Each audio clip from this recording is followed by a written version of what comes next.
welcome to another Luminar Coffee Break. I'm your host, Vanelli. Now, for our American viewers, happy Memorial Day. What I wanted to do today was show you how I used the Fuji X-T3 that they sent me. So Fuji loaned me this for a few weeks. Check it out. I have a zoom lens, the 50-140. So the equivalent is something like 70-200 for a full frame camera. So this is not a full frame. And I looked for my traditional subjects, which I'm a sports and portrait photographer. Typically, I work with adults and children and models. Today, or that day, I used a special, beautiful little kitten. So a good friend of mine just rescued this kitten, and so that was the subject of our photo shoot. All right, so we're going to dive right in on that. And again, I want to thank Fujifilm for loaning me the gear. And over the next few weeks, I'll be doing more of the test shoots with a zoom lens or telephoto lens, a portrait lens, and a macro lens. All right, so let's dive right in. So here's the original. This is going to be the original image, and here's what we're going to start. Here's what we're going to finish with. Now let me come over to the history tool. Before we begin, I do want to show you this is the overall original image. Now I shot extremely wide, and what I mean by that, you'll see, is I didn't fill the entire frame like I normally would, because I wasn't quite sure what the kitten was going to do. So I shot wide so I could crop really, really tight. We'll redo this shoot again, and once I feel more comfortable with the gear, I'll shoot even tighter. All right? So let's get into here. There's a few areas up in here that bugged me, so I erased it. There it is. Now, once I apply the erase, again, this is theory and concept, look what just happened up on top. Here's the original layer, and once we applied erase, it made its own layer up on top. This is where I'll add all the changes that I'm about to create. So the theory behind that is, if I want to create a Luminar look, I can create it from this particular layer. All right, so again, the philosophy behind, should you crop before you begin your editing? That's entirely up to you. Personally, in a position like this, I do my cropping first, because it was an extreme case of cropping, do all of my Luminar looks to it, and then apply what I did. Now, if I didn't do that, if I started off the bat with all my editing, and then later decided to crop, what I would do is create the look, got my look into place, do the crop, undo everything, crop, and then apply my look on top again. So there's ways around it, all right? So let's get back in there. Hey, everyone, welcome. Thank you guys for joining me, especially on a holiday weekend. All right, so let's see, we have this going on. All right, so with a super cute look like this, look at all the detail that's in the scene. Even though I shot this at f4, I believe. Let's see. Yep, I shot it at f4, ISO 200. And I found that information by clicking on the info button, which brought up the information panel. All right, let's start with AI accent. Good. Now I'm going to come back over to the light tool, and I want to notice the fur. I want to bring back the exposure on the fur. Now, by the way, let me go back to here. If I started with light first and did this, you're going to think, I don't like that look. So you wouldn't bring this back as much. So what I like to do is I like to start with AI accent first. Then I start to apply my other tools. So you see how I can be aggressive with the highlight. Good. There's the blacks. Make the whites look just a touch brighter. There we go. All right. So I have all this set. Now I'm going to come back to color in a moment, but for this detail, instead of going to a positive value towards making everything even brighter or everything even richer, I'm going to go to a negative value, just enough to make the detail in the scenes here just a little less sharp. So here it is, before, and they have to look really close. After. It doesn't seem like there's a whole lot going on here, but if I zoom in even tighter, you'll see all of this area right in here. It's giving me that effect that I'm looking for. And if I don't like, which I don't, like what it's doing to the eyes, then I can do a layer brush. Erase the effect just on the eyes. Let's do this at 100% opacity. And if I'm wondering where I'm painting, I'll use the visibility icon to check out the layer mask. And of course, we always do the nose and the lips. This is the same as what I would do if I were photographing a person. The nose and the eyes. There we go. All right, good. So that accomplished what I'm looking for.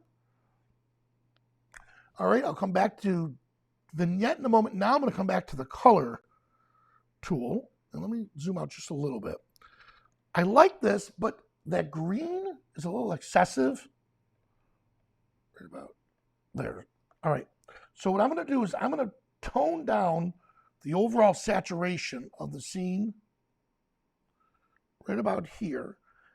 And the green is just a little too much. So I'm going to click on just green. Let's desaturate the green a little bit more. But this time, I want to get rid of the brightness of the green, the luminance of it. Right about there. Good. So let's see the effect. Before and after. There we go. Now I'm kind of getting the look that I'm going for. All right.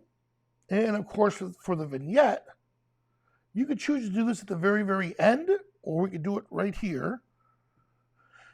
I'm not quite sure. It's more how I feel when I'm editing something. When I apply it, I typically like to apply it towards the end. Good. All right, I like it. Now looking at it, I think the colors are a little too desaturated. So let's bring them back just a little. And then, let's see. Yeah, right about there. That's good. There we go. Striking a balance. All right. So the essential tools we have pretty locked down. I like where that's at. Now for the creative tools, the two tools that are really going to make a difference for us. The two tools will be the mystical tool and under the portrait tools, the Orton effect. So while I'm here, let's click on mystical. Now watch what it does, especially to the foliage. Look at this. Ooh, I love how it gives it that, well, mystical glowing effect. I can make this a little bit smoother and give it more of a warmth color. Now we have to be too careful that we don't want the kitten to lose his or her color. We're not quite sure if it's a boy or a girl yet. Good. All right, here we go. Before, after. Good. One more. Before, after. That's it. And then I'll come back over to the portrait tools, and we'll click Orton. And ooh, look at this. Now it's really bringing it into play. So I like how all this is looking, but notice how it's blowing out the kitten because of the white. So let's come down here and see if we can increase the contrast to bring it back, or dial it back a bit, which I'm going to have to do. Yeah, right about here. Good. So I really like what it's doing to the surrounding area. Look at that. Before and after. But like I said, I don't like how it's making the fur blow out. So we have two choices. I can either go with type 1 or type 2. Type 1 is more for the glowing effect. Here we go. Type 2, I think will be a better choice. There we go. Before and after. Just enough. All right. And then under the Pro Tools, this is what's really going to help us. The advanced contrast. Now, this tool is phenomenal. What I love best about it is you can sit here and play with it for 10 to 15 minutes if you want, to where we can really understand how it adjusts, like the highlights. So I have complete control over just the highlights in the scene. Notice how it's not affecting anything else except the highlights. So if I were losing detail in the fur, look at how it's bringing it back. Here's the midtones. I can balance it. And last, let's bring out the shadows. And then balance the shadows. There we go. Before and after. I guess that's one of those tools that's so unique that it gives you fine-tuned control over the entire image. It gives you a lot more control over the highlights than just the highlights itself. All right?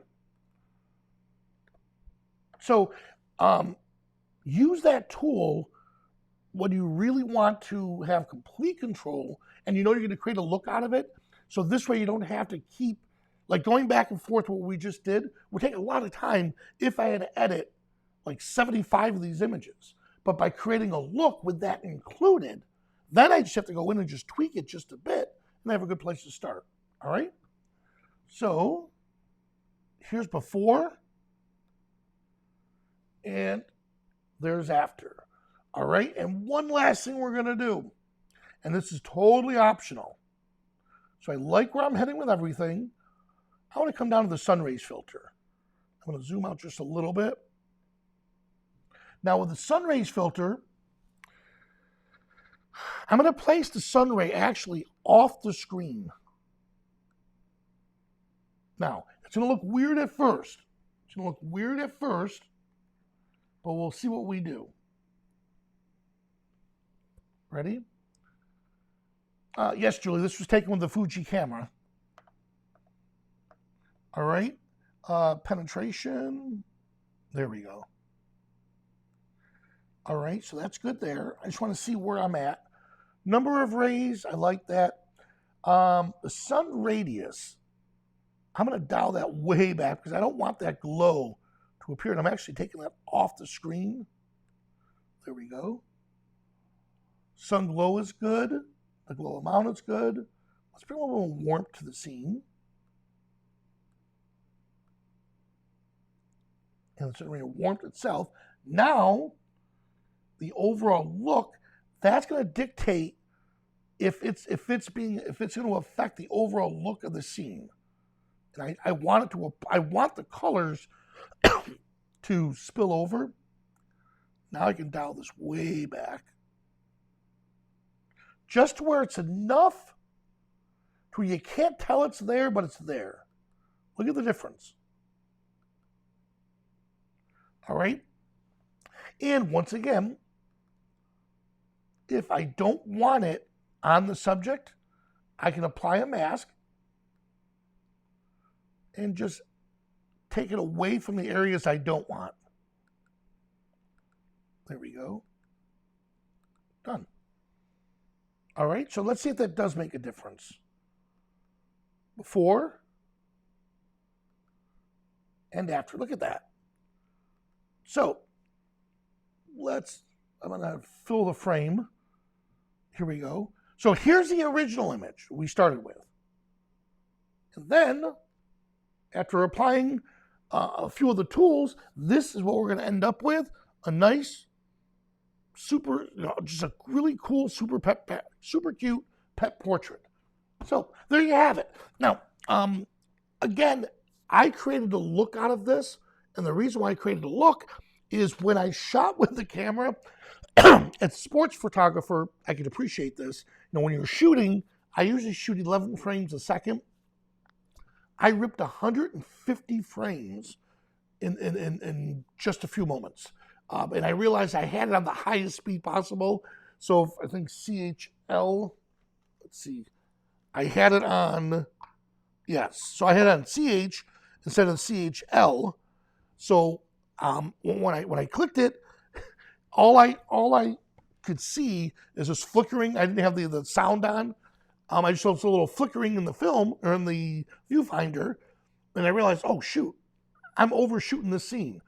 When I brought it down to single image or single frame, I had more control. But with a kitten or with children, I like to put it in maybe 6 to 8 frames a second.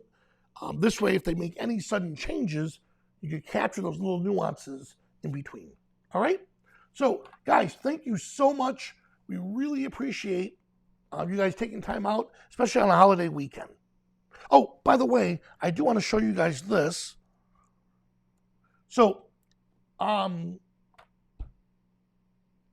here we go. So, we've been hard at work creating a new section to the website called Skylum Academy. Skylum Academy. So, skylum.com/academy. We have something like 84 of these coffee breaks. So instead of trying to search for them all on Facebook or on YouTube, you can come down to, I believe they're under either podcast. Yep, here we are. So you can look under podcast and then tutorials. We have not just our staff here at Skylum creating a lot of this, but we have a lot of professional photographers from all around the world joining in, and they're coming up with some really cool content for you. For the classes, Nicole Young is coming up with her Capturing the Beauty of Nature, and I'll be doing another up and running with Luminar 4 real soon. And for the podcast, which is like a video podcast we have, Frederick Van Johnson helping out, along with, let's say this one here is with Michelle Grenier. So Michelle Grenier just did this really cool behind the scenes for Learn to Shoot Action Sports. And there's so many other ones you guys can find in here. So once again, it's under skylum.com/academy.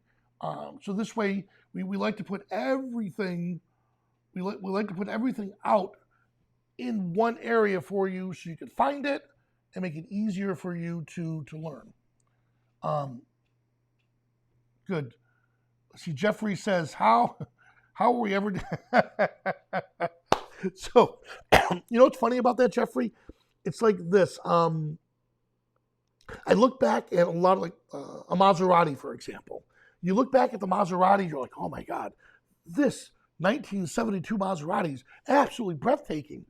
And now you see the 2020 Maserati, and you're like, whoa, that's really cool. Now, sometimes it works in the opposite. Think back when we did selective coloring. Do you remember this? Oh, I made the whole image black and white, but I made the rose red, or the person's eyes just blue. And that was selective edit, selective coloring, and it was the coolest thing ever. Do you remember how much of a fad that was? And if I go to my friends' homes and I see it of a photo I did for them years ago with that, I secretly steal it and replace it with a better looking one. But no, with the software should enhance and develop the images. Just remember it from that perspective. If you go too far, dial it back. All right. Well, hey guys, thank you. Have a great weekend, and I'll see you at the next coffee break.